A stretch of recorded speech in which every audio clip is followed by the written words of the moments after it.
We're going to go over to Spain and I'm going to teach you how to make a paella, or as the Spanish say, paella.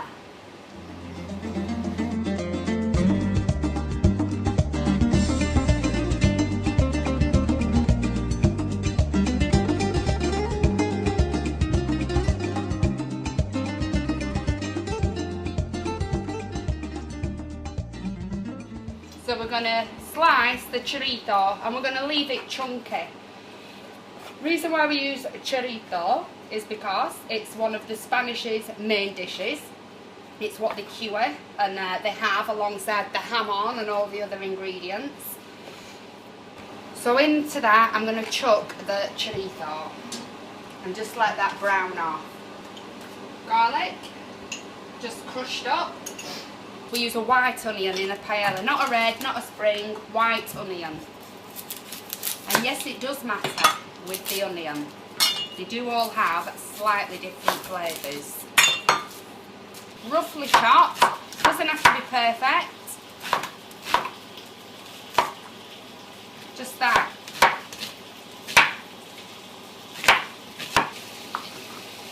I always put chicken in my paella. Get the chicken in there. I'm using chicken breast. So we're going to add the smoked paprika. A really good measure of that in. Some cayenne pepper. You want to use no more than a teaspoon because it is quite spicy. The main ingredient, saffron. Again, the most important spice and richest spice in the world. In it goes. I'm using turmeric because this is really good for you. This does have anti-cancer properties in, and it's one of the best things you can intake to your body. So I do put that in, which I'll put in when the rice is in. Now we're going to chop the peppers. All you do is slice off the top, get your whole hand in, pull out, and it's fully de-seeded. And then again, you just want to roughly chop it.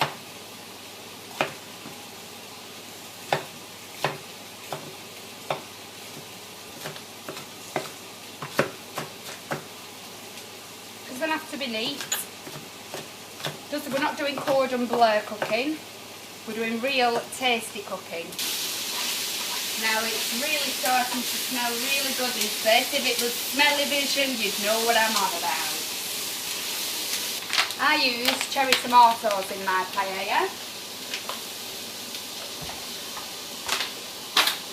It's not traditional, but I use them. Right, what I'm also going to do is put in some of the rind off the lemon.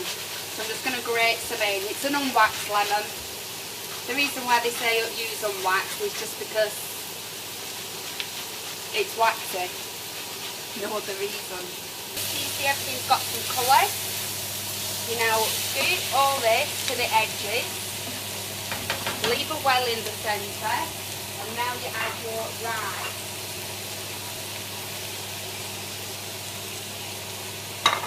Along with water. It's probably about a full kettle's worth of water that you use. In my paella I also put olives. Yes, olives, or as the Spanish say, olivas. I'm also going to add some sun-dried tomatoes. Again, this isn't traditional to necessarily put these in, but paella is the pan, remember. You can put in whatever to the rice you want. It is typically just the fish and bits of chicken and bits of leftover sausage and things, but again, you can put in anything. Just test the rice. It's al dente. So at this stage, you want to start now getting all your shellfish ready to pop in. So I've got my prawns. I've got some fresh squid. I'm just going to slice that so we have some nice rings in. Start to throw the squid in. So just start giving it all a stir. As you can see, it's starting to dry up. The liquid's absorbing into the rice as the rice is cooking. When you put the mussels in, I tuck mine in so that they cook. You beard them by just pulling off the seaweed, that's all. Make sure they're fully closed. If they're open, Tap them. If they don't shut, throw them. Make sure the shells aren't cracked. Just touch them. Make sure that they're fully closed so that you don't kill anybody. Again, key to that, you just pull it off the seaweed. That's called bearding the mussels. In they go. Tuck them in so they cook.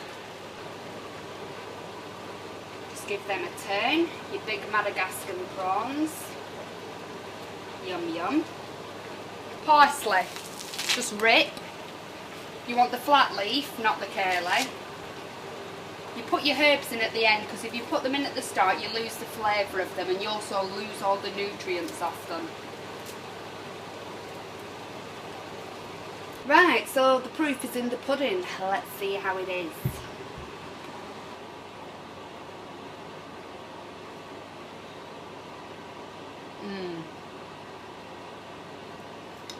That is. If you cook that for your friends, you'll have best friends for life. It's gorgeous. Really good. And it's so healthy as well.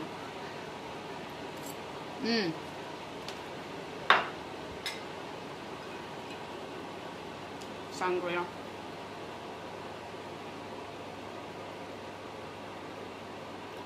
I feel like I've died and gone to heaven.